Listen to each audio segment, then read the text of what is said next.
My parents sold my dream gaming $3,600 PC to fund my sister's shopping spree while I was working 2 jobs.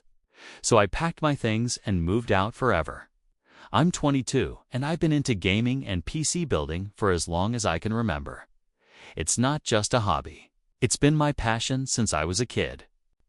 I spent years saving up from part-time jobs, freelance gigs, and every birthday or holiday gift I could stretch to build what I called my dream rig, a custom $3,600 gaming PC.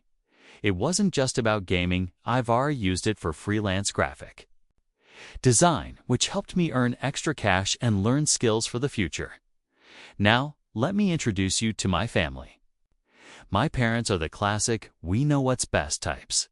But their definition of best usually revolves around my younger sister, Tiffany. Tiffany is 18 and has always been the golden child. If you've ever met someone who thinks the world revolves around them, that's her. She's all about designer clothes, expensive shoes, and anything trendy. My parents bend over backward to make sure she has everything she wants, even if it means stepping on me to do it.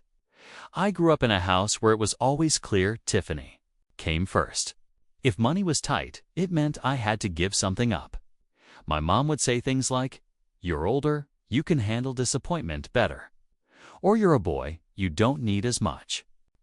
I got used to it and figured, whatever, I'll just work hard for what I want. I didn't resent Tiffany, just focused on my own goals and stayed out of their way. Fast forward to a few months ago. It was a regular Saturday. I'd been out with my friend Ethan.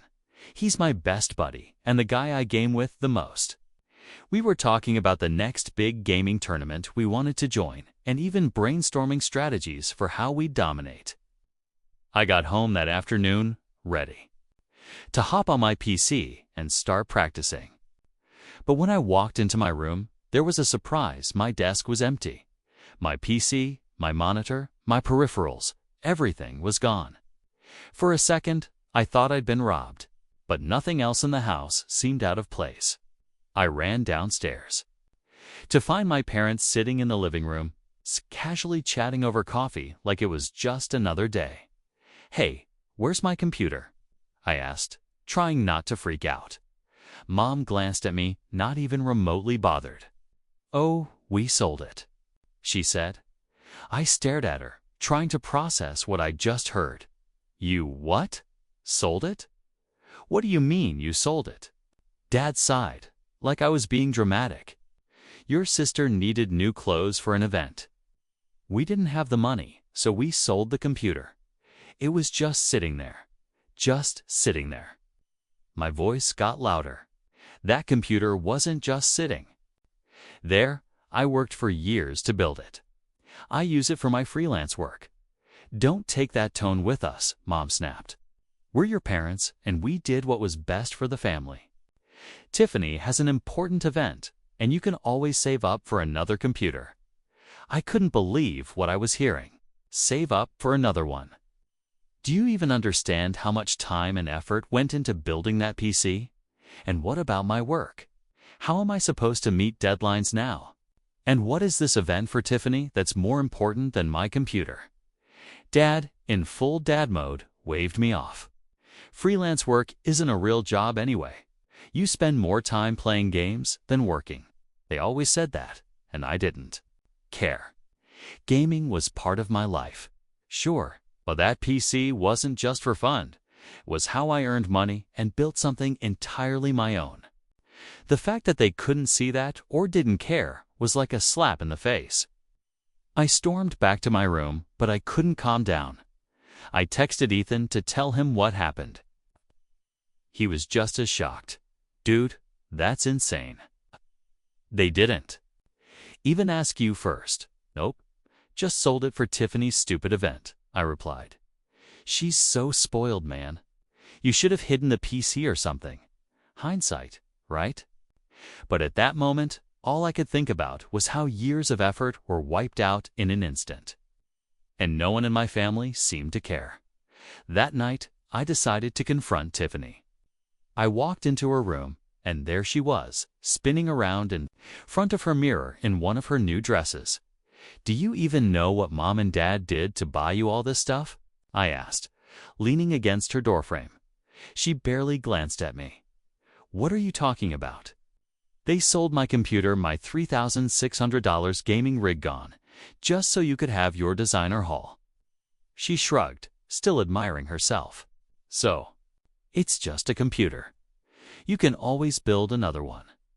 I couldn't believe her indifference. That wasn't just a computer, Tiffany. It was years of saving, working, and building. It was my livelihood. Not my problem, she said, with a smug grin. It's not like I told them to sell it. She paused for a second, her tone turning defensive. Besides, it's not my fault they thought it was a good idea. They're the ones who actually sold it, not me. Her words made my blood boil.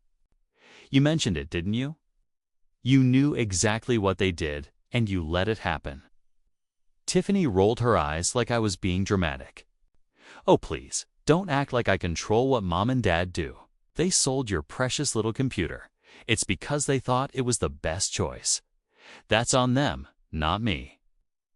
I stood there staring at her. I couldn't believe how heartless she was. She paused for a second and added, maybe if you weren't so obsessed with your little games, you'd understand what's actually important. I have an image to maintain. You're just sitting in your room playing video games all day. I walked out before I said something I'd regret. Talking to Tiffany was pointless. She didn't see the problem because she'd never had to work for anything in her life. Everything she wanted was handed to her on a silver platter, and my parents were happy to keep it that way.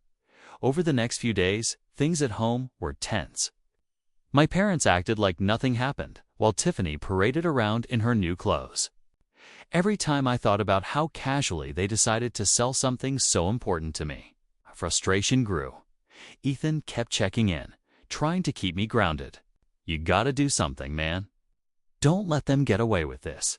And yeah, here I am right now. I think Ethan is right. I can't just sit back and let them treat me like a doormat. But I also keep thinking about sucking it up and ignoring it. I truly don't know anymore. Do you guys think I'm overreacting? If my parents thought they could walk all over me, they were about to learn otherwise. The days that followed were rough. I could barely look at Dad and Mom without feeling like my blood was boiling.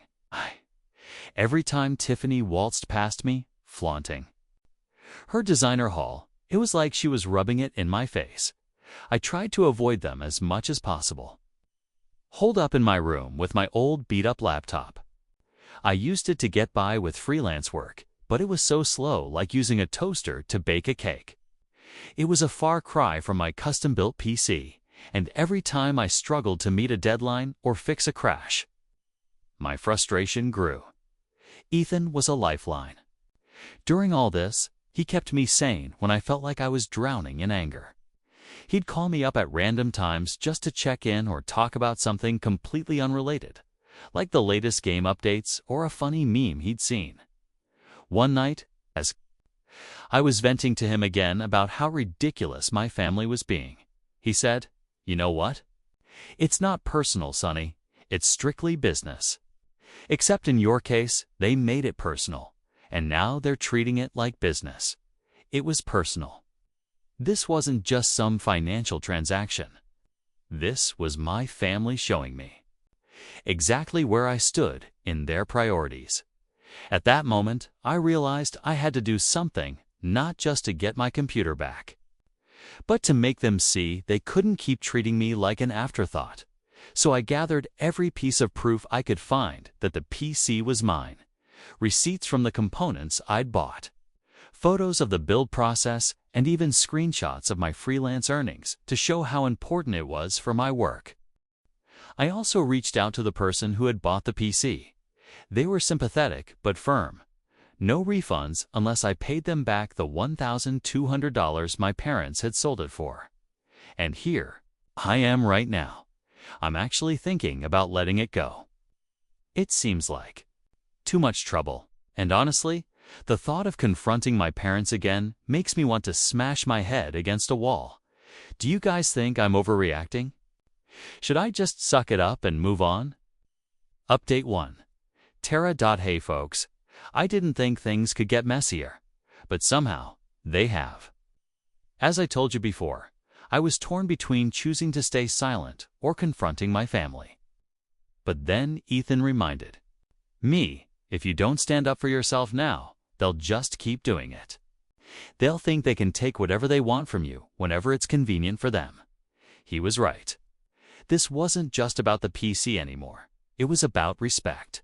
So I confronted them at dinner. I figured it was the best time to get them all in one place.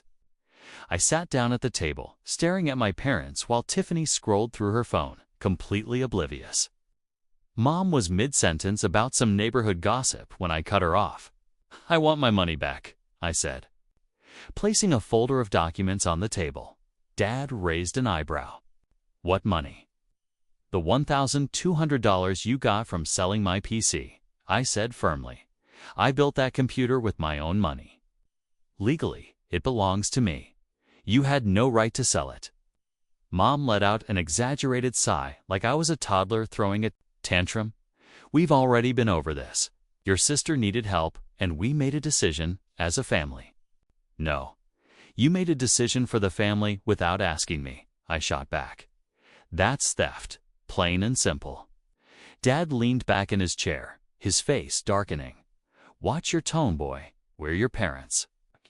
Everything in this house belongs to us. You live under our roof, so technically that computer was ours." "That's not how it works," I said, keeping my voice steady even though I wanted to scream. I pulled out a receipt and held it up. "This says I paid for the parts with my own money. This is proof that it was mine, and this high-handed. Then the buyer's copy of the transaction proves you sold it for $1,200. You owe me." Mom gasped like I just told her I was disowning them. "How dare you accuse us of stealing? We did this for Tiffany. She's your sister. Family is about sacrifice." "Yeah, it seems like I'm the only one making sacrifices," I snapped. "Tiffany gets everything handed to her, and I'm expected to just roll with it. Not anymore.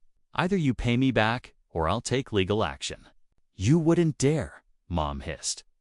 "Try me," I said, locking eyes with her. Tiffany, who had been silent up until now, finally chimed in. "Oh my God, are you seriously threatening Mom and Dad over a computer? You're pathetic." "No," I said, glaring at her. "What's pathetic is that you're perfectly fine with taking advantage of someone else's hard work without a second thought. You knew what they did, and you didn't care." She rolled her eyes. "It's not my fault they decided to sell it. I didn't make them do anything. You mentioned it to them. You knew exactly what you were doing, Tiffany." She gave me an attitude. "I only mentioned your computer because you're always complaining about how busy you are with work. I thought you'd appreciate the break." Her voice was calm, like she was the victim here. "Appreciate the break," I said, my voice rising. "Do you even hear yourself? That computer was my livelihood." Tiffany smirked, unfazed. "Wow, you're twisting this into my fault? You're the one who's always talking about how you're independent." I figured. "You wouldn't mind helping out the family for once? Isn't that what being independent is all about?" My fists clenched under the table. "Helping out? You didn't need a designer haul, Tiffany. You just wanted it. There's a difference." She scoffed. "Maybe you're just mad because I know how to get what I want, and you're too busy sulking to figure it out. Don't blame me for being better at this than you. I swear." I almost slapped her, but Dad slammed his hand on the table, making everyone jump. "Enough. We'll pay you back, but don't expect anything else from us. You're on your own." From now on, I laughed bitterly. "I've been on my own for years.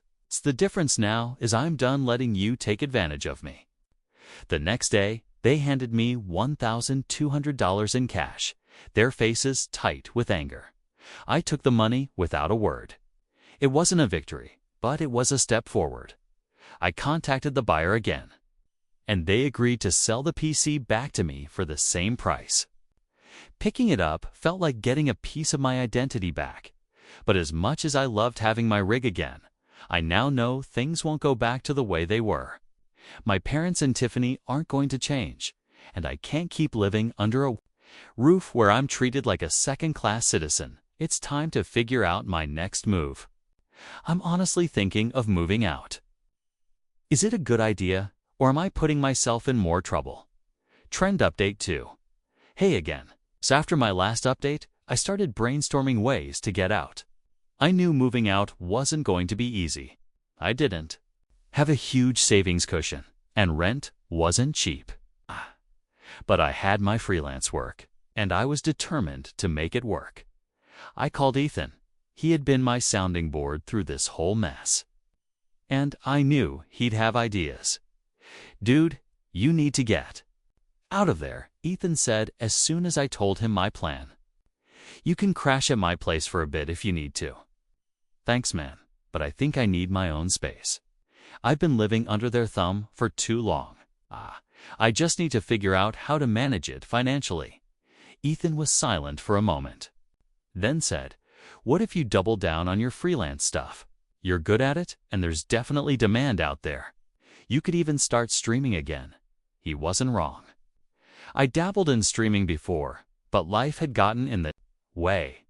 Now with my PC back and a fire lit under me, it seemed like the perfect time to give it another shot. That night, I started researching apartments. My budget was tight, so I focused on small studios or shared housing. After a few hours of scrolling through listings, I found a tiny place a few miles away. It wasn't much, a single room with a kitchenette and a bathroom. But it was within my price range and close enough to town that I wouldn't feel isolated. I reached out to the landlord, who agreed to meet me the next day for a tour. When I walked into the apartment, it hit me how real this was becoming. The place was bare bones, but I wanted it. I signed the lease that same day and felt a weight lift off my shoulders. The next challenge was packing up. My life without tipping off my family.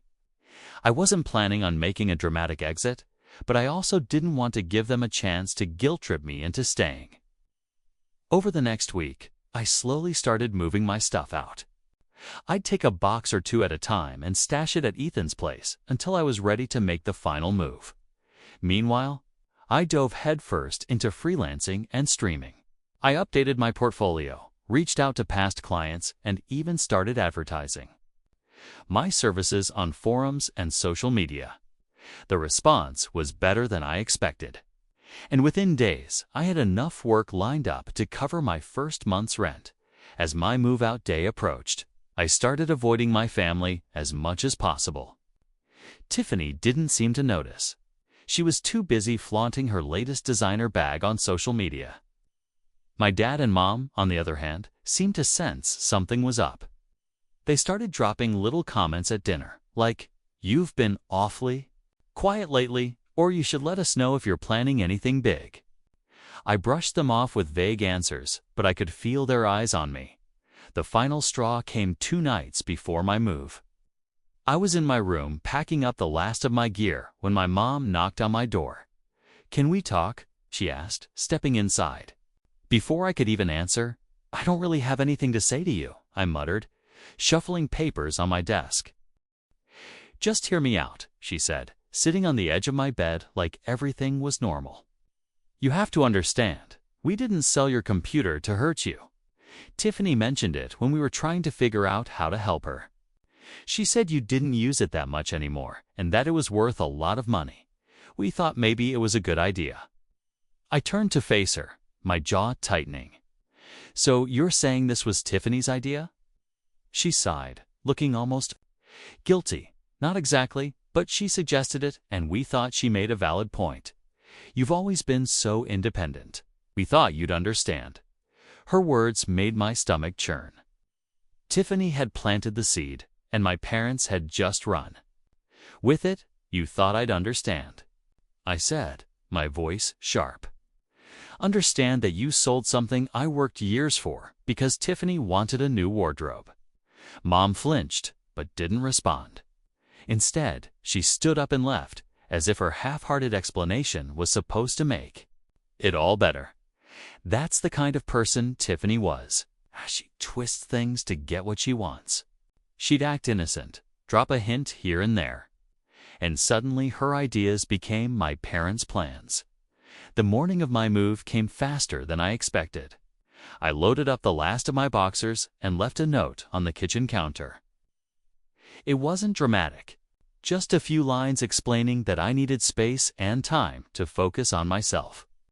I didn't want a confrontation, and I knew if I tried to explain in person, they'd just try to guilt me into staying. Ethan met me at the apartment to help me unload. As we set up my PC in the corner of the room, I felt a sense of freedom I hadn't felt in years. That night, I went live on my streaming channel for the first time in months. The viewer count was small, but it didn't matter. I was in my own space doing something I loved. This is how things have unfolded lately. I have a bit of a weird feeling, but I'm trying to push through it anyway. If anything pops up, I'll post an update. Final update. Hey everyone, here's an update on how things have been since I moved out. I thought leaving would be the end of the drama, but boy, was I wrong. After my first day of moving out, I had freelance gigs to tackle and a streaming schedule to figure out. But there was a nagging thought I couldn't shake. Would my parents even care that I'd left, or would they just write it off as me being dramatic? I didn't want validation from them. I didn't want giving up on that, but part of me still wanted to know if they'd even noticed I was gone. By mid-afternoon, I got my answer. Mom called me. When I didn't pick up, she left a voicemail. Could have at least told us you were leaving, she said. Your father and I are very disappointed in how you handled this. Family is about sticking together, not running away. I deleted the voicemail without finishing it. A few minutes later, Dad tried calling, but I ignored him too. Then came the text barrage. Mom started with, "You've really hurt your mother," followed by, "We've always done what we thought was best for you." Then Dad chimed in with a classic, "You're being reckless." I put my phone on silent and went back to work. I wasn't about to let their guilt-tripping derail my day. But that evening, as I was setting up my stream, a new message popped up, this time from Tiffany. "You left, lol. Guess you couldn't handle it." Anyway, Mom's freaking out, so you might want to call her before she has a meltdown. It was such a textbook Tiffany response that I didn't even bother replying. Instead, I focused on my stream. I was starting to get a small but supportive group of regular viewers, and the sense of community they brought was something I hadn't realized. I needed people who actually appreciated my skills, who showed up just to hang out and watch me do what I loved. It was refreshing. The next few weeks were a mix of progress and lingering frustrations. On one hand, my freelance gigs were picking up and my streaming audience was slowly growing. On the other hand, my parents wouldn't stop trying to reel me back in. The texts kept coming, alternating between guilt trips and outright anger. "You're turning your back on your family," Mom wrote one day. "Tiffany's upset too. Don't you care about how your actions affect us?" Tiffany, upset. That was Rich. She'd barely acknowledged me when I lived there unless she needed something, and now I was supposed to believe she cared. I ignored the texts, but they left a bitter taste in my mouth. One evening, Ethan came over to hang out and brought it up. "So, have your parents calmed down yet?" "Nope," I said. "They're still texting me like I owe them an explanation." Classic guilt play. You think they'll ever let it go? Probably not, I admitted, but I'm not going back. Living there wasn't healthy.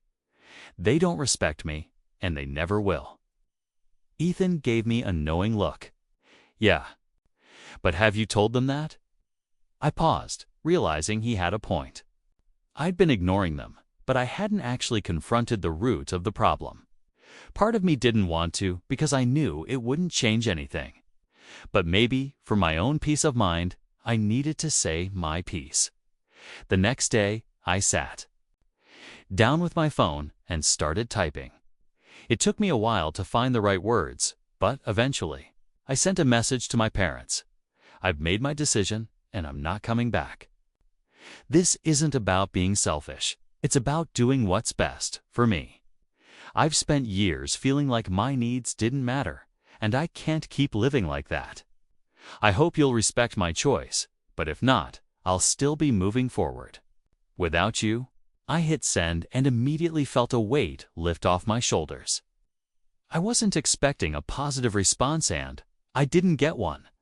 Mom replied with a long, rambling message about how I was being ungrateful and how Tiffany's happiness had always been their priority because she needed more support. Dad followed up with a blunt, "You'll regret this someday." But instead of feeling hurt or angry, I felt free. At least I didn't feel the need to argue or explain myself further. Their words didn't hold the same power they used to. Over the next few weeks, I threw myself into my work and streaming. One day, while scrolling through social media, I came across a post from Tiffany. It was a selfie of her holding a designer purse with the caption, "So grateful for my amazing parents who always prioritize what matters." I rolled my eyes and kept scrolling. I didn't need to engage. Let her have her little fantasy world. It wasn't my problem anymore. A few days later, a family friend ran into me at a coffee shop. "I heard you moved out," they said, raising an eyebrow.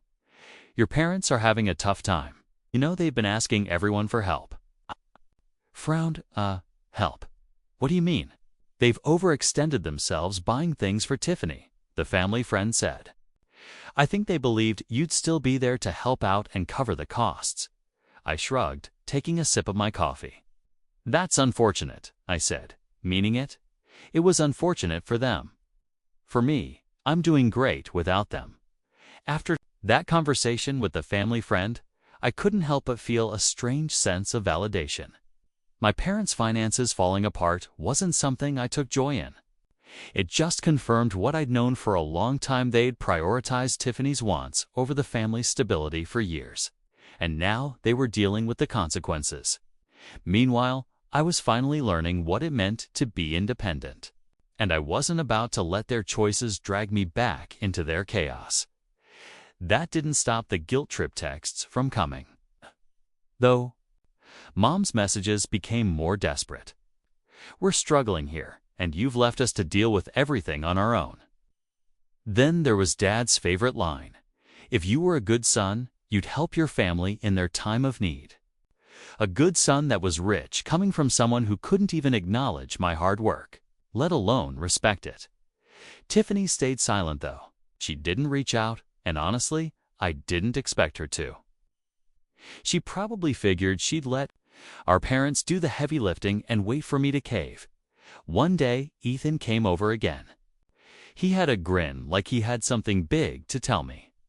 "Guess who I ran into at the store today?" he said as we sat down.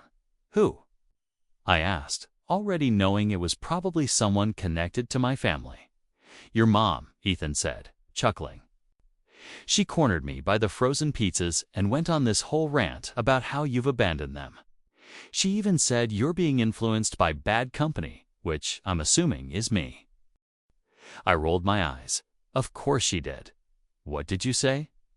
I told her, "You're doing great, and maybe if they respected you more, you wouldn't have had to leave," Ethan said, smirking. She didn't take it well.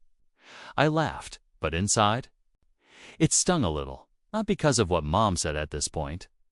I was used to her dramatics, but because it was another reminder of how little they understood me. They weren't upset because they missed me. They were upset because they'd lost control. A few days later, Mom sent another text. This one was different from the others. "Your sister's birthday is coming up. We'd like you to come home. For dinner, it would mean a lot to her." I stared at the message for a long time. Part of me wanted to believe this was their way of extending an olive branch. But I knew better. It wasn't about reconciliation. It was about appearances.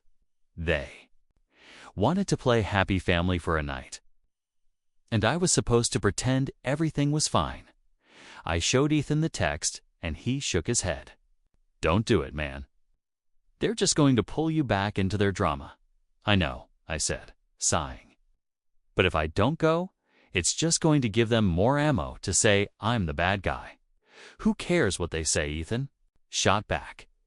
"You're not living your life for them anymore. A Q don't owe them anything." He was right, of course. Deep down, I knew that. But saying no to my family, even after everything was harder than I wanted to admit. So I did something I hadn't done since I moved out. Ty called Mom. When she picked up, her voice was dripping with fake warmth. "Oh, honey, it's so good to hear from you." "Hey, Mom," I said, keeping my tone neutral. "I got your text about Tiffany's birthday." "Yes, we're having a nice dinner, just the family," she said quickly. "Tiffany would love for you to be there." "I don't think I can make it," I said firmly. "I'm really busy with work right now, and honestly, I don't think it would be a good idea." There was a long pause before she responded. "You're really going to let your sister down like this, after everything we've done for you?" And there it was, the guilt card, right on schedule. "Mom, this isn't about Tiffany.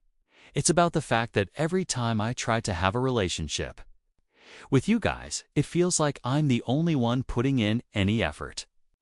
I'm not coming to dinner because I'm done pretending everything's fine when it's not." She didn't take it well, to say the least. "Fine," she said. "If you want to throw your family away, that's your choice. But don't come crying to us when you realize what you've lost." That was the last straw, Mom. I've spent my entire life trying to earn your approval, and it's never been enough. So no, I'm not throwing anything away. I'm just finally putting myself first. Goodbye." I hung up before she could respond, my hands shaking. It felt like cutting a rope that had been holding me back for years. I wasn't sure what would come next, but I knew I couldn't keep living under their control any longer.